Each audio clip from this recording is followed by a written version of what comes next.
Good morning. আজকে আমাদের কিবের ছেড়ে বেরিয়ে যাওয়ার কথা ছিল, বাট বেরোনোর আগেই খবর এসছে যে স্নো লেপার্ড সাইটিং হচ্ছে, যার জন্য আমরা আবার এসছি। 1 ঘন্টা ধরে স্নো লেপার্ড পাহাড়ের পাথরের মধ্যে মুখ গুজে শুয়ে আছে।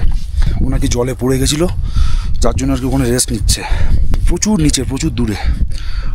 আমরা এইসব এখানে গাইডস, ফটোগ্রাফার্স, যদি একটু বেটার পজিশন পাওয়া যায়। আমরা এখন মানে পাহাড়ের ঢালে ঝুলছি হিসাব মতন। এই যে জায়গা,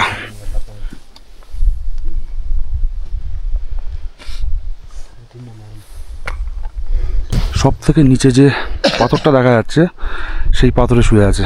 এর মধ্যে ঘুমাচ্ছে, খুব সুন্দর একটা জায়গা বেছে নিয়েছে, সেফ জায়গা। সেখানে একদম সে আশা থেকেই ঘুমাচ্ছে, মাঝে মধ্যে একটু অর্ধেক নড়াচড়া করছে, তারপরে আবার ঘুমিয়ে যাচ্ছে।